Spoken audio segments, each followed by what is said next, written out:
2 of my family members died with the virus. And I just didn't know, I didn't understand it, why they died. But then I found out that they weren't educated enough and had enough faith in themselves to look into why people are treating you this way. You know, the stigma, they want to kill you. You know, you go to a party. I've gone to a gathering of friends and family, and I was served a paper plate and a cup. And then when you walk into the room, it's quiet. But before you get there, it's all of this talking. So that stigma makes you want to step back and say, oh, I don't want to be the one to step out there in the light. I don't want to be the one to come out and say, hey, I have the virus, you know. But somebody has to do it.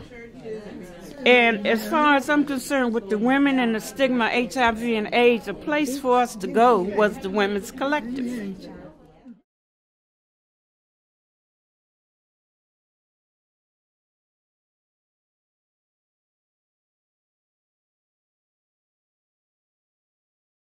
This center is so nice. The whole staff, you know, sit with you, talk with you. If you're going through emotional distress, they usually just talk with you, calm you down. We have group sessions, and it is phenomenal. You know, the stories that the women tell you, you know, that they have gone through. And it helps you so much of your situation that you can come together as sisters, you know, and understand that everything's going to be all right. And Women's Collective is keeping families together. You know, we have the Christmas parties. Any skills that the women have here, we can call a group, and we talk to each other. When none of us, there were hardly any women around the tables, any women speaking out, and we were brave souls, and it didn't just happen. It was a process for all of us, and we're fighters. The process for everyone is different, but we honor you and we thank you for what you did years ago to make it safe for all of us to be able to go through our journey maybe a little faster so that we can be courageous enough to also stand up, speak out, and own, embrace each other and this disease. This disease is not, I don't care if you're rich, poor, white, blue, black, rainbow, it affects us all. So many mothers brought their children to the Women's Collective to eat. We had food, we could eat what we wanted. We had care, we had love, we had understanding. It told us that we are still somebody. We could wash, we could shower, we can talk to other women that had same problems that we had, and we brought our kids along with us. So our kids are now coming up in the Women's Collective, and they're like the backbone, because the kids aren't hiding anymore. They're saying, yeah, my parents have this. It used to be if you go to school and, oh, your grandmother had that thing, or she got a monkey on her back. But when we went in and educated, it seemed like everything just changed. You all mean the world to this agency. Without you, there will be no agency. And we strive and do our best, and we know there are times it's difficult.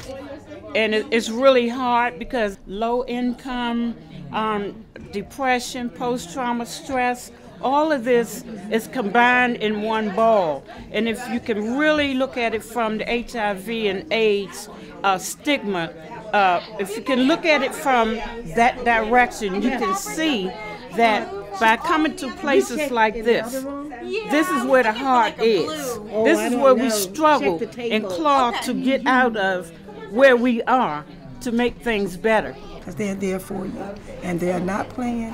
They're actually there for you, and they will call you. If they don't see you, they will call you to see what is going on, to make sure that everything is okay. You taking your meds or whatever, or do you want to attend this? You want to attend that? at one point, there was a lot of things that I didn't understand about myself as a woman, you know. And being around other women, it helps me to understand myself, to know more about myself, to love myself. People don't give up on themselves and realize that they reach in and see an inner strength that they didn't know they had. Sometimes it takes an ugly situation to bring in a beautiful opportunity of change and growth and inspiration for themselves as well as someone else. Some people aren't able or aren't ready to accept the challenge of taking their medication. They aren't able to accept the challenge of making their health a priority. You know, because of their own discomfort with themselves or their own discomfort with accepting being HIV positive. And I feel like I may be a voice, you know, for them. And it's just, this is home. This is home. I'm telling you, we had a couch to sleep on, food to eat, and clothes to wear. Everything that we needed was there, even though Pat was scrapping, trying to get funding, trying to make people aware of what black women are going through. To see this, it's been under the rug so long. It's time now, ladies. It's time.